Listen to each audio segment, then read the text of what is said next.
Oi pessoal, tudo bem com vocês? A gente vai ler Levítico 24. Antes de começar, eu queria pedir para você que está assistindo pelo canal do YouTube, se inscreve no canal. Você que está assistindo pela página do Face, segue a página para vocês não perderem nenhum vídeo e seguirem comigo nessa jornada de leitura da Bíblia. Amém?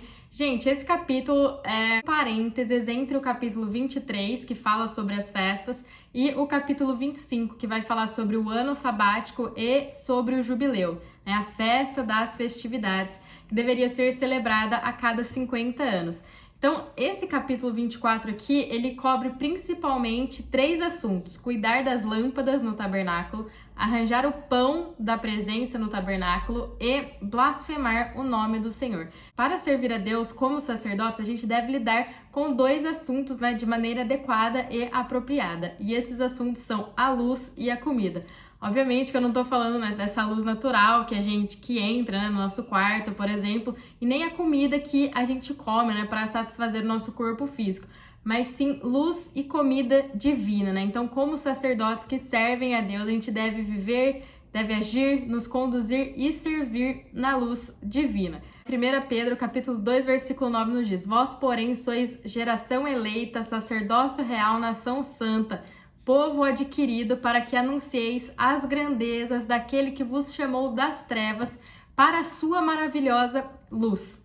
Em João 1:4 diz assim: No princípio era o Verbo, e o Verbo estava com Deus, e o Verbo era Deus. Ele estava no princípio com Deus. Todas as coisas foram feitas por ele, e sem ele nada do que foi feito se fez. Nele estava a vida, e a vida era a luz dos homens. Em João, capítulo 8, versículo 12, nos diz: Falando novamente ao povo, Jesus disse: Eu sou a luz do mundo. Quem me segue nunca andará em trevas, mas terá a luz da vida. Então, Jesus é a luz que nos ilumina. Então, a gente precisa buscar sempre estar na presença dele, porque assim a gente vai ter luz. A gente vai refletir a sua luz, na verdade. Uma luz que não é nossa, né, mas sim daquele que nos predestinou antes mesmo da fundação do mundo. Além da luz, a gente também precisa da comida, né? A gente precisa desse alimento divino, né, como nosso suprimento, a fim da gente agir apropriadamente e servir a Deus, né, com força suficiente, né, sendo aperfeiçoada. À medida que a gente se alimenta desse alimento, né, não mais de leite espiritual, mas desse alimento que nos dá força e sustância. Amém? E quem é esse alimento, né? Quem é esse pão que desceu do céu?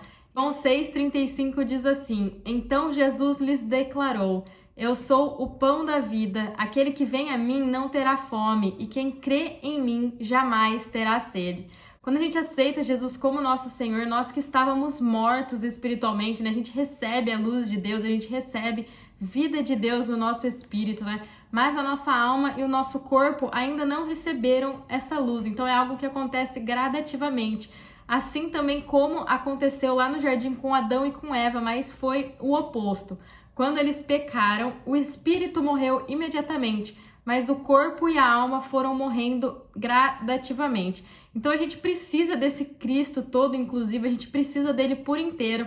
E aqui nos mostra que ele é a luz e ele é o alimento que a gente precisa. Essa luz já está em nós, já está no nosso espírito, mas através do alimento, através da palavra, é que essa luz vai invadindo todo o nosso ser, vai invadindo a nossa carne, e assim a gente vai ser cada vez mais fortalecidos e aperfeiçoados para sermos a expressão de Cristo. Amém? Vamos começar a leitura. Disse o Senhor a Moisés: Ordena aos filhos de Israel que te tragam azeite puro de olivas batidas para o candelabro, a fim de alimentar as lâmpadas continuamente. As olivas batidas e trituradas mostram que elas precisaram ser prensadas para que o azeite saísse, né? Isso significa que Cristo foi pressionado quando ele foi crucificado, para que o Espírito Santo pudesse fluir dele como água viva e também como óleo que faz Cristo, o candelabro, brilhar. Amém? Arão as porá em ordem perante o Senhor continuamente, desde a tarde até a manhã, fora do véu do testamento, na tenda da consagração. É estatuto perpétuo pelas vossas gerações. Sobre o castiçal de ouro puro, porá em ordem as lâmpadas perante o Senhor continuamente. Vocês lembram da repartição do tabernáculo? Tinha o átrio, o santo lugar e o santíssimo, né? O santo lugar e o santíssimo, eles eram separados por um véu. No Santíssimo ficava a Arca da Aliança, né? Dentro dela continha as 2 tábuas da lei, né? Do testemunho, um pouco de maná e o cajado de Arão que floresceu. No Santo Lugar, né? Era onde os sacerdotes tinham acesso, né? Sempre ficava a mesa dos pães da preposição, o candelabro e o altar de incenso. E o candelabro e a mesa ficavam um de frente para o outro. Amém? Então, Cristo é aquele que nos ilumina, mesmo quando a gente diz estar muito ocupado, né, para orar, para passar um tempo com Deus, né, para fazer o nosso devocional, para buscar a presença de Deus. A luz de Cristo, né, o nosso candelabro, nunca deixa de brilhar perante de Deus. Amém? Tomarás flor de farinha e dela cozerás 12 bolos, tendo cada bolo 2/10 de um efa. Isso significa, né, que o Cristo ressuscitado, o Cristo que produziu a igreja, tipificado por esses 2/10 de um efa de farinha, é o componente completo do alimento destinado a ser desfrutado por todo o povo de Deus e também pelo próprio Deus. O número 12 aqui mencionado, né, certamente se refere às 12 tribos de Israel. Isso indica que esse tipo de suplemento de comida é suficiente para nutrir todo o povo de Deus. Gente, sempre lembrando que nós não somos um ser à parte de Cristo. Nós, a igreja, somos o corpo dele, né? Então a igreja estava dentro de Cristo, assim como Eva estava dentro de Adão. Então quando Cristo morre e ressuscita, a igreja é manifestada. Então esse homem corporativo tem como cabeça Cristo e como corpo nosso, a igreja. Amém? E os porás em 2 fileiras, 6 em cada fileira, sobre a mesa do ouro puro perante o Senhor. Isso significa que nós, né, desfrutamos de Cristo em paralelo como testemunho, né, tipificado pelo número 2 aqui, né, tinha 2 fileiras, com base no fato de que Cristo nos sustenta, representado pela mesa, com sua natureza pura e divina, representada pelo ouro puro. Sobre cada fileira porás incenso puro para que seja para os pães, como porção memorial, é oferta queimada ao Senhor. Isso significa que é com a fragrância da sua ressurreição que Cristo se torna um alimento para Deus e para nós, né? Na verdade, aqui os bolos de pães servia como alimento para o sumo sacerdote e para os sacerdotes, mas aqui está dizendo que eles estavam oferecendo fogo para alimentar a Deus. Isso significa que o que a gente come é o que Deus come, né? O que a gente desfruta é o que Deus desfruta. E o que a gente encontra aqui é Cristo como um alimento. Ele é aquele que satisfaz a Deus e também satisfaz a nós. Se a gente for um pouco mais a fundo sobre esse assunto, a gente vai entender o tipo de vida que a gente deve viver, né? Um dos elementos dessa vida é a fragrância da ressurreição de Cristo. É algo que a gente sempre deve lembrar, né? Aquele que nos nutre, aquele que nos satisfaz, aquele que nos sustenta está vivo, ele não está morto, ele não está mais pregado numa cruz. Agora ele não é mais o cordeiro, mas ele é o leão da tribo de Judá. Cada dia de sábado, Arão os porá em ordem perante o Senhor continuamente, da parte dos filhos de Israel, por aliança perpétua. Isso significa, né, que nosso desfrute de Cristo como alimento deve ser preparado na hora, em sua ordem adequada, para que a gente possa descansar continuamente com Deus. A palavra sábado, né, comunica, significa essa ideia de descanso. Então, sábado após sábado, né, ou seja, descanso após descanso, eles preparavam bolo de comida, né, para Deus e também para eles. Serão de Arão e de seus filhos, os quais o comerão em lugar santo, porque é coisa santíssima para eles, das ofertas queimadas ao Senhor, como estatuto perpétuo. Isso significa que nós, né, aqueles que servimos a Deus, devemos desfrutar de Cristo como essa porção santíssima do alimento oferecido a Deus na igreja como um lugar santo. Então é na igreja que a gente oferece Cristo a Deus como alimento para seu desfrute. Sempre importante lembrar, né, a nossa identidade em Cristo Jesus. Então nele, né, como um corpo, como uma unidade, eu, você, as pessoas das igrejas, de todas as igrejas, né, como um todo, nós somos o corpo de Cristo, né, mas como indivíduo nós somos filhos de Deus, amém? Por isso que a gente foca nessa importância de estar congregando com os nossos irmãos, porque juntos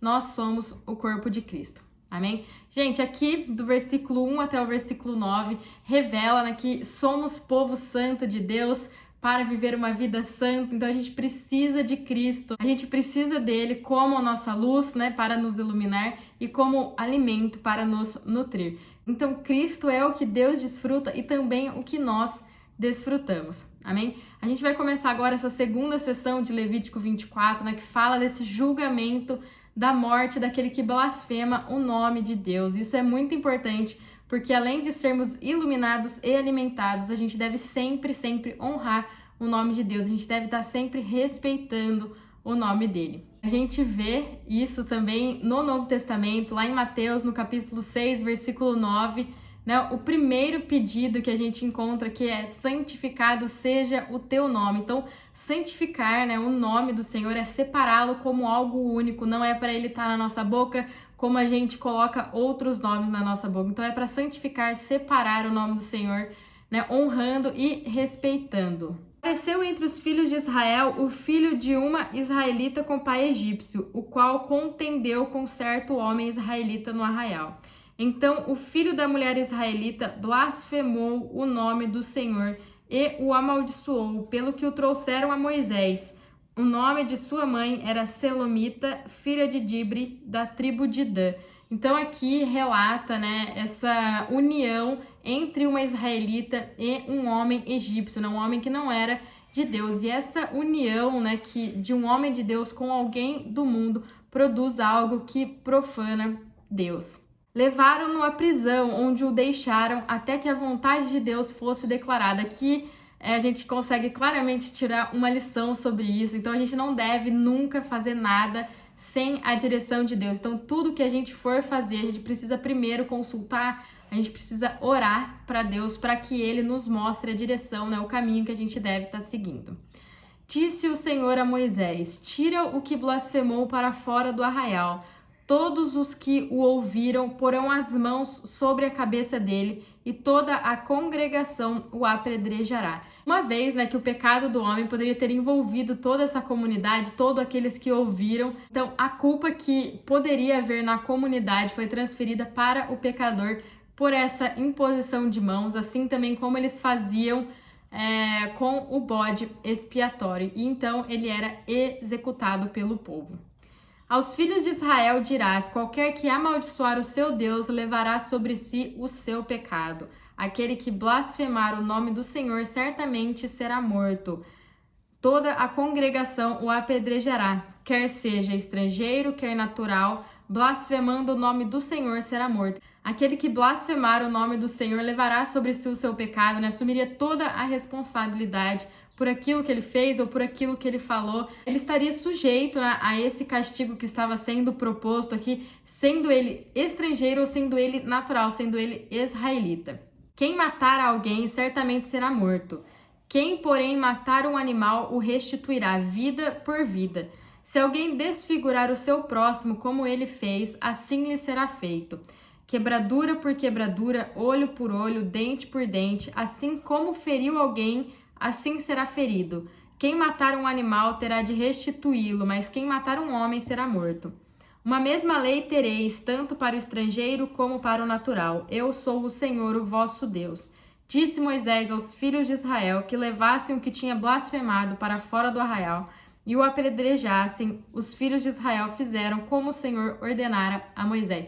Então aqui a gente tem uma recapitulação de algumas leis, né, que já foram mencionadas para a gente anteriormente. Levítico 24, a gente vê a importância de ser iluminados e alimentados, né, por Cristo, para a gente desfrutar dele como nossa luz, como nosso alimento, né, sempre buscando santificar o nome dele. Porque uma coisa a gente tem que ter em mente: quando a gente tem a luz de Cristo e ele como nosso alimento, e a gente escolhe ser iluminados, na verdade a gente não escolhe ser iluminados e nos alimentar de outras coisas, a gente está virando as costas para Cristo. Assim como aconteceu lá no Jardim do Éden, se a gente for falar um pouco disso, a gente vai ver que Adão e Eva, eles tinham à disposição deles a árvore da vida. E quando eles escolheram comer o fruto da árvore do conhecimento do bem e do mal, eles necessariamente tiveram que virar as costas para a árvore da vida. Então que a gente hoje possa escolher sempre ser iluminados por Cristo, que a gente possa escolher Ele sempre como o nosso alimento.